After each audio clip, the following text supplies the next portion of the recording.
Hi there, I'm Hunter Wade, and I'm going to tell you a little bit about my story. Right now I'm in Seattle, Washington. The Space Needle's right over there. I'm not going to show it to you though, you'll have to look it up. It'll look the same when you just Google it and look at the images. I just came back from Hawaii. I've been there for nearly a couple of years, chilling. I went out there for a 6-week excursion and it turned into like 19, 20 months. And I will be returning to Hawaii. This is on my path in my life. I enjoy it. Seattle has been on my path as well. And to back up even further, I started out in Michigan. Grew up in the Grand Rapids area, a little town called Greenville, which is the Danish festival city, Velkomen. And I myself am Dutch, so, and probably some other stuff too, you know, I'm a typical American boy. This life has been ridiculous, so I'm kind of the classic after-school special kind guy with the alcoholic family, the codependency, and my uncle died at 49 of cirrhosis. My father, shortly thereafter, my dad died at 51. I was on a strong alcoholic path myself, lived out a lot of that in Michigan, in the Ann Arbor area. Lots of good times in Ann Arbor too, but if I go back there, I get the feeling like I'm remembered for my debauchery.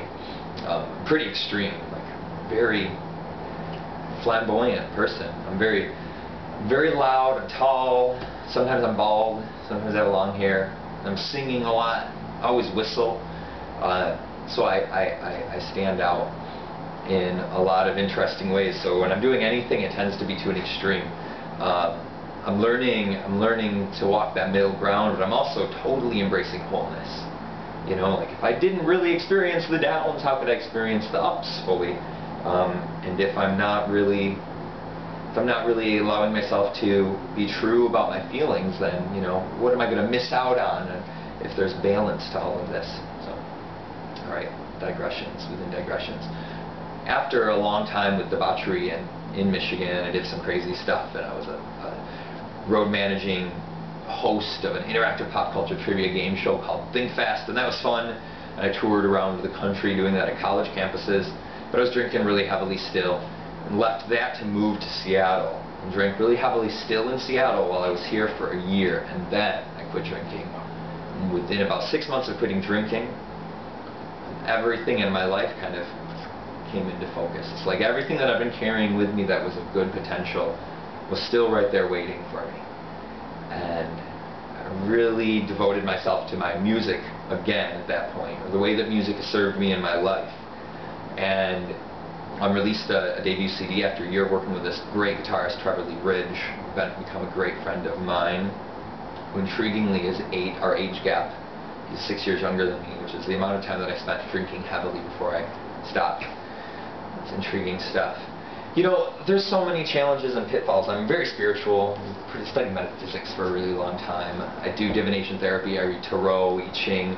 I go to like Center for Spiritual Living or Unity, which is Unity's Christian, but Centers for Spiritual Living aren't necessarily Christian. They're panentheistic, and they'll use any religious teaching and scientific teaching and Mark Twain and whatever, you know, like whatever we can use to make more sense of our experience, to create more, to acknowledge more balance in our lives, right? So anyway, a lot of my music focuses on that, really, and I think doing so in a realistic and edgy way, in a pragmatic way. That's the blessing that came out of me drinking heavily for so long, is this, what the fudge is going on, and how do we make sense of this world, and how do I fit into it all? And there was always this voice there, I feel like, in the music that came through with some kind of hope. So, okay, now I'm being serious, and I want you to know that I'm really goofy, and that I have all kinds of, like, I mean, not out of context, but I'm just pretty weird. I'm just always myself, and so I'm told it's fairly weird. You have to watch stuff that I've done in the past. I'm coming from more of a sincere place right now. Wholeness, baby, wholeness. So I'm really excited about whatever opportunity this is, because it's all opportunities. So get a hold of me, and we'll discuss your vision and how it meshes with the bigger vision of the collective. Yeah, how's that for some esoteric finality?